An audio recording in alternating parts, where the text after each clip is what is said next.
So this morning, ito yung pag-usapan natin. And let's read together. Basahin natin sabay-sabay. We are connected. Church membership matters. Sa Amerika, hindi na mahalaga ang church membership. Maraming, maybe mga 70% ang mga confessing that they are Christians but wala silang church. Sa Amerika, no? Maraming ganun. Pero ang City of Hope, ano pa rin siya? Tawag natin doon, high ecclesiology. Mataas pa rin ang pagtingin sa church, no?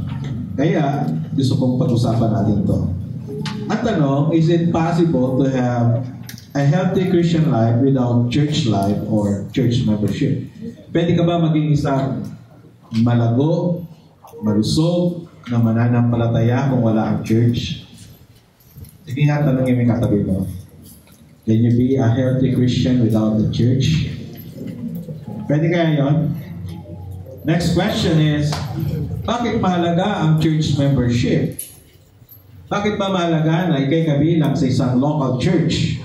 At pangatlo, ano ba talaga ang biblical church membership?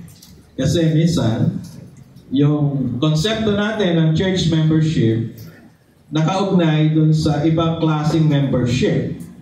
For example, meron siyang membership card ng Landers. Alam niyo ba, pag ikaw ay may membership card ng Landers, may libre lupit. Pero hindi ko pa nasubukan. Kapag naka 4,000, 3,000 worth of grocery, may 15 pesos, 10 pesos, 15 pesos cut sa gas. So, yun ang membership sa labas. Magpa-member ka para meron kang pakinabang. Tama po ba? Yun ang isip. Pero, ang church membership, ano ba ang isip? Basahin natin ito. 1 Corinthians chapter 12, verse 18. Sabay-sabay natin basahin. Subalit, inilagay ng Diyos ang bawat bahagi ng katawan ayon sa kanyang kalooban. Verse 19. Kung ang lahat ng bahagi ay pare-pareho, hindi yan may tuturing na katawan. Verse 20. Ngunit ang totoo, marami ang mga bahagi, ngunit isa lamang ang katawan. Punta tayo sa verse 27. Kayo nga ang katawan ni Kristo, at ang bawat isa ay bahagi nito. 28. At ang Diyos ay naglagay sa iglesia, una ng mga apostol, ikalawa ng mga propeta, ikatlo ng mga guro, at mga himala at mga kaloob ng pagpapagaling, mga pagtulong, mga kakayahan sa pamumuno, at iba't ibang uri ng wika. Sabi ni Pablo, church is body. Si Pablo lang una nagsabi niyan.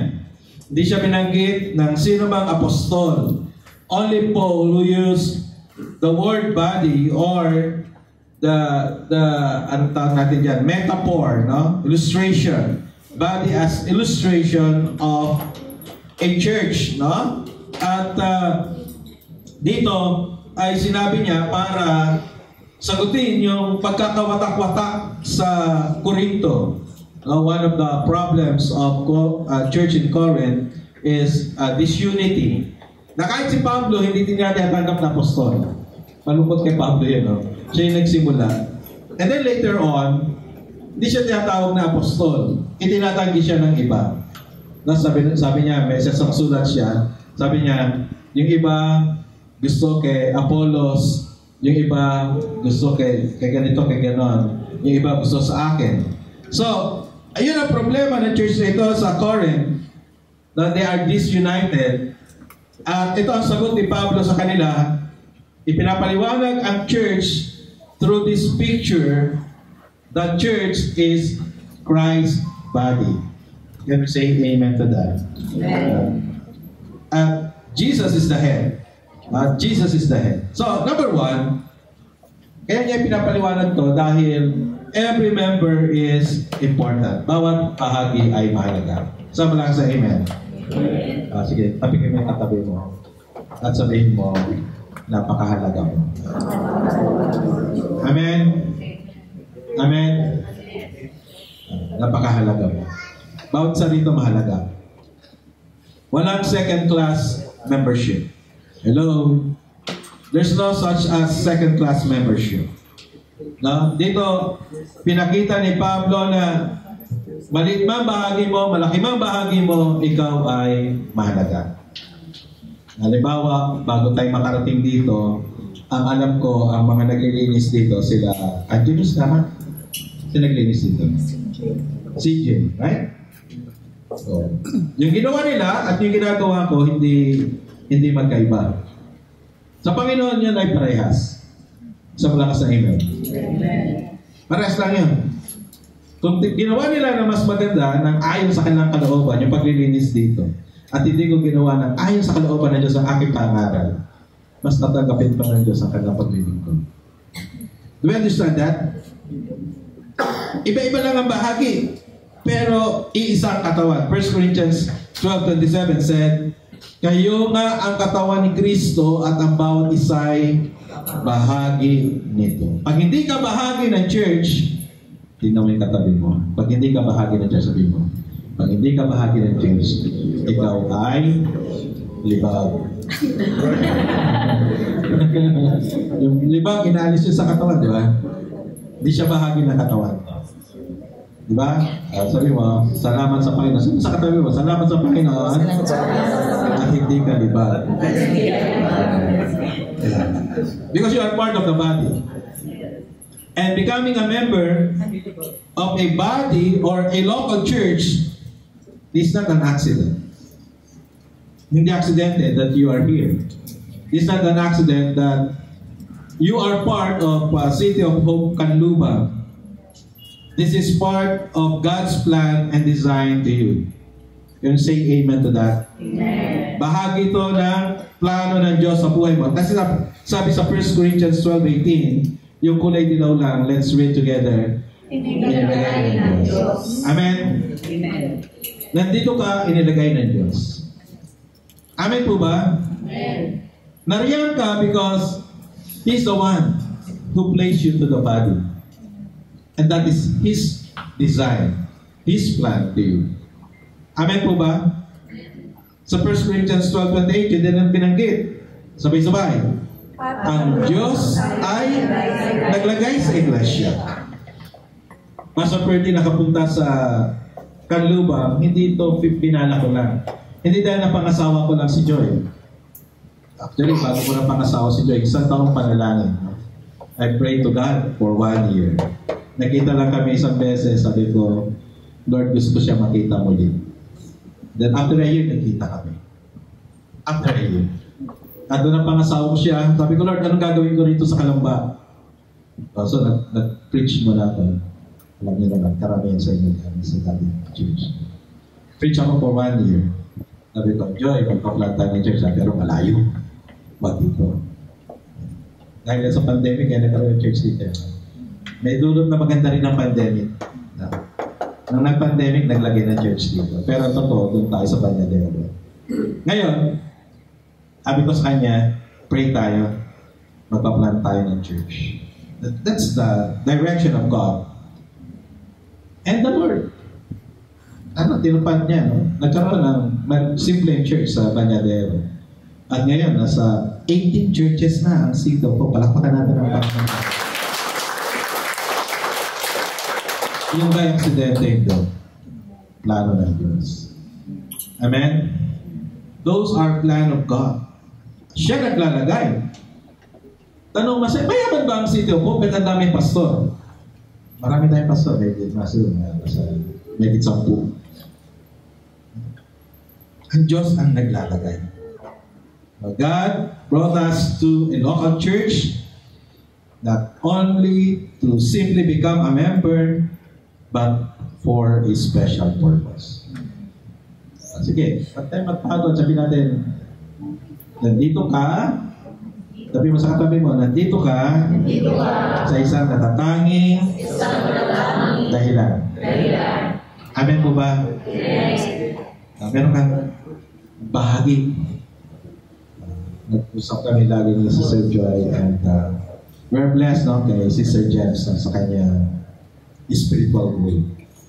Kasi pag nagpe-pray siya, express her faith na yung kanyang pananampalataya sa Panginoon. And we're blessed with that, no? Kahit yung mga bahagi nyo na sa church na parang simple lang, ordinaryo lang, pero nagbibigay yan ng pagpapala sa bawat isa. Amen? Pag nakita ko sila, Sister Bell na nagpipicture na kanilang holiness, natutuwa ako, masaya ako, at ako'y nabibless. Nabibless ako na nagpapatuloy yung mga small group like that. At ang aking pangarap at panalangin that majority of us are involved, no, sa outreach Bible study. Pag-pray natin yan. Kaya, ito dahil kung bakit ang Diyos nagbigay ng spiritual gifts. No? Walang membro na walang gift. No? Walang membro na walang kakayahan. Lahat binigyan para sa kalusugan at paglago ng kanyang katawan. No? Kasama sa magandang plano ng Diyos para sa ating faith journey, kung bakit ka, pangit naman yung gamit kong salita, napadpad sa City of Hope Urban Mission. Siya naglagay sa iyo dito sa City Watch. Can we say amen to that? Amen. Dati pray tayo, magkaroon ng magandang worship team. Buti na lang nag-yes si Tin sa proposal ni Fee. At kasama na ngayon sa worship team si Fee. Diba? So, those things are part of God's plan na kayo na sa City of Hope. Amen po ba? Number 2, every member has the opportunity to serve. No? Kaya ka bahagi ng katawan dahil binibigyan ka ng pagkakataon na makapaglingkod sa Diyos. 1 Corinthians 12:28, and let's read yung buong verse, no? Let's read together. And God has appointed in the church first apostles, second prophets, third teachers, then miracles, then gifts of healing, helping, administrating, and various kinds of tongues. Tingnan natin yung mga kaloob. Una, apostol. Apostol, yung gift of apostleship. Yung mga nag-OBS. Telma, Sister Lynn, at yung mga kasama nila, gift of apostleship yan. Yung ikaw ay mahayo, nagsisimula ng panibagong gawain. Natutuwa ako sa Banyadero dahil ang mga mahayo din hindi matatanda, mga kabataan.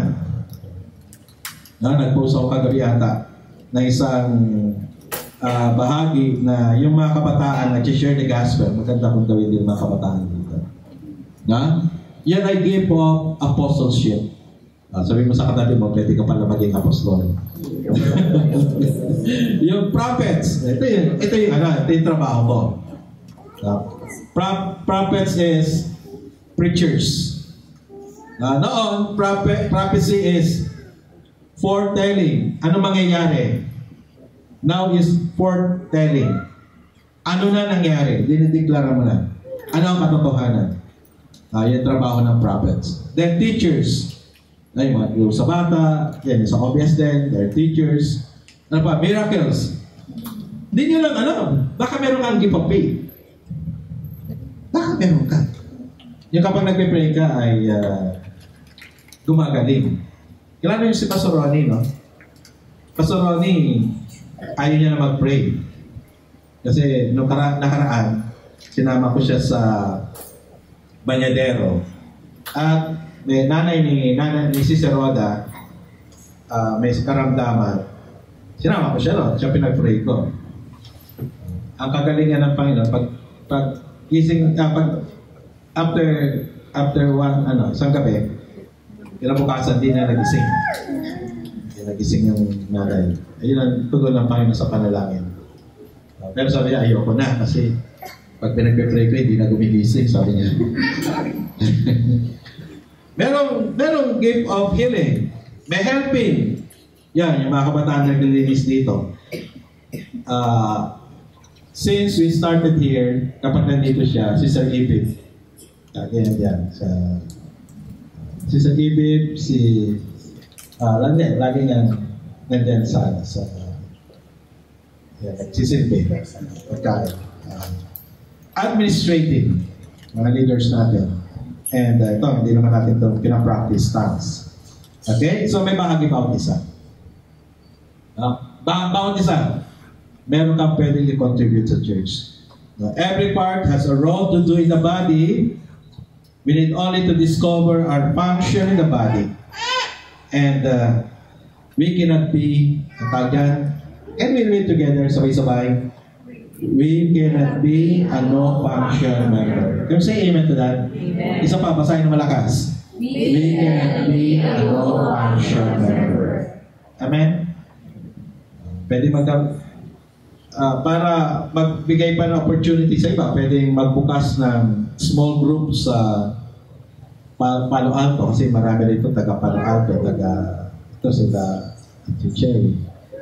Diba? Magamit na yung gifts nila sa small group. Okay?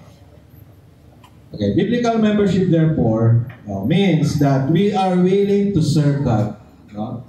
Biblical church membership is to serve God through the local church that we belong. Now, this is ang tawag dito, God-centered church membership. Kasi noon, may sulat na libro si Rick Warren, at alam ko yung iba sa iyo nakabasa na yung Purpose-Driven Church. At nakalagay doon, ang kanyang principle, the church to grow needed to become a seeker-friendly church. Something like that. A seeker-friendly church. Pero, sa kabaligtaran, ang church dapat is a church na may mga miyembro na naglilingkod sa Panginoon. Amen? Namatay ang church sa Amerika because puro seeker-friendly sila. Walang commitment. Kasi pupunta sa church for convenience lang. Seeker-friendly. Pero dito, ang tinuturo ng Biblia, we need to function as a body. Sa mga sa amen? Diba? Mahirap po yun. Kung kalahati lang nagpa-function, tama po ba? Ang itsura ng church, no? Diba? Kalahati lang nagpa-function. We need to function as part of the body. Sa malakas na amen po doon. Amen. We have different parts in the body, yet called for one purpose, no? At yun ay binigyan ng emphasis ni Paul. No? Ang bawat bahagi mahalaga. Walang second-class membership, and we are all equal. 1 Corinthians 12:13 said again, sabi ganon, maging Hudyo o Hentil, alipin man o malaya, tayong lahat ay binautismohan sa pamagitan ng iisang espiritu upang maging isang katawan. Tayong lahat ay pinainom sa iisang espiritu. Okay? At pag pumunta kayo, if you have your Bible, at pumunta kayo sa 1 Corinthians chapter 12, basahin nyo from verse 1 up to the last verse, lagi nyo maririnig yung word na iisa. Napakaraming beses binanggit yung salitang iisa, na ibig sabihin, yun ang purpose ni Paul. Bakit niya in-insert yung chapter na yun. And that is to promote unity. You say amen? Amen. Yun ang pinapromote niya, unity. Alam niyo po ba na ang 1 Corinthians and 2 Corinthians, hindi lang siya isang aklat o isang sulat. Ano siya? Compilation of letters. Kaya yung unang talata ng 1 Corinthians 12 at ngayon naman. Kumbaga, another topic. At ang topic niya, ang katawan ay maraming bahagi pero iisang katawan. Church today are dependent to, ang tawag natin dito, hard church workers. Maraming ganon. Dahil, kaya sabi ko nga sa inyo, natuwa ako nang magsabi si CJ na isa sa pinagpipray niya, mag-aral ng theology. Natuwa ako. Kasi, one of us, hello, kung meron mang magpapastor sa mga churches ng Sito po, should be one of us. Isang malakas na amen po. Amen. No? Alam niyo, yung hard church workers, yung kinuha mo, in-import mo, helpful siya, and at the same time, unhealthy for a local church. Bakit? Ito ang dahilan. Nakatulong siya dahil instant answer. Wala tayong gitarista. Sige, imbitahan natin si Pastor JP dito. Nakatulong yun. Kasi wala na dumating siya hanggang ngayon. Siya ang kasama natin sa music team. Hindi siya nakatulong because the church cannot be able to utilize the spiritual gifts of the other members. Yun naman ang disadvantage yan. Merong may gift dito na hindi na magagamit kung nakaasa siya sa hired workers. Although hindi naman natin hire si Pastor King. Gawa 6 verse 3 and the following, and let's read together. Sabay-sabay. Kaya nga mga kapatid, pumili kayo sa mga kasamahan ninyo ng 7 lalaking kadalagalang puspos ng espiritu at matatalino upang ilagay namin sila sa tungkuling ito, no? Ang magandang balita Biblia. Tingnan natin sa English, sa ESV, sabay-sabay. Therefore, brothers, pick out from among you 7 men of good repute, full of the Spirit and of wisdom, whom we will appoint to this duty. Ano sabi ka sa kulay dilaw? Pick out from among you. Ibig sabihin, pag bahagi ka ng katawan, you have the opportunity to serve. Amen?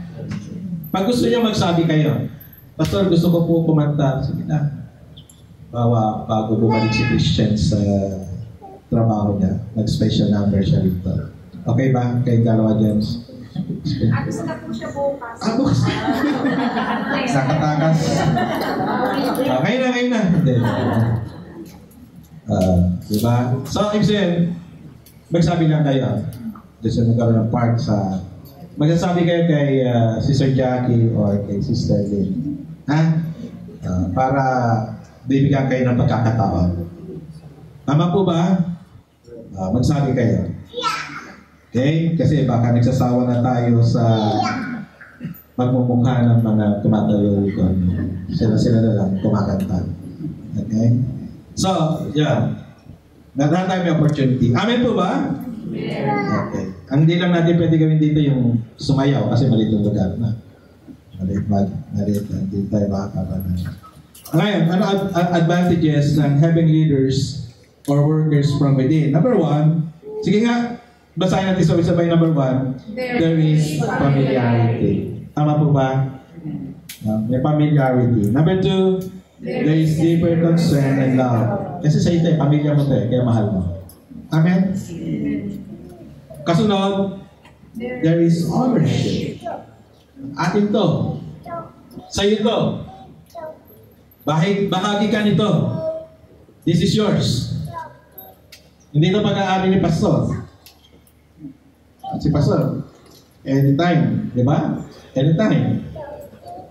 Walang permanent na pastor, worker sa church. Nakapalit-palit yan.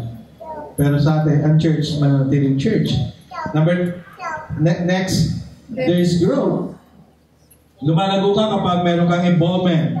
And then next, there's knowledge about the context or background of the church. Napakahalaga doon. Hindi mangyayari ang magandang layunin at plano ng Diyos sa iyong faith journey. Yun yung susi. Kung wala kang commitment sa isang local church. So ako, I encourage you, if you want to stay in this church, commit yourself. Gusto ko marinig ang amen. Amen. Hindi ko pa naman kayo papipirmahin ngayon. Pero if you want to, kung gusto mo, mag-commit ka rito. Kung hindi ka rito mag-commit, wala rin problema. Ang mahalaga, mag-commit ka sa isang local church. Amen po ba? Amen. Yan ang mahalaga. Dahil lalago ka sa iyong pananampalataya. Dahil kung hindi masusunod ang plano ng Diyos sa iyo. God brought us to this local church for a specific purpose. For what? To become a healthy, growing, and united body of Christ, doing His mission for His world. Tayo natin na yun. Sabihin mo, ako'y nagpapasalamat sa Panginoon. Sabihin mo sa katabi mo, ako'y nagpapasalamat sa Panginoon. Dahil kasama kita sa church na ito. Amen? Amen? Panginoon, kami nagpapasalamat sa napakagandang umaga, puno ng pagpapala. Nararanasan namin ang iyong kalapitan, Panginoon. Nararanasan namin ang iyong banal at makapangyarihang presensya. Because that is your promise, Lord God, that 2 or 3 gathered together for your name's sake. Lord, you promise your presence. Panginoon, salamat. Panginoon, salamat. We are part of this church. Dalangin namin, Panginoon, na walang may iwan, kundi sabay-sabay na lalago sa pananampalataya. Sa pamagitan ng paglilingkuran, by serving one another, praying one another,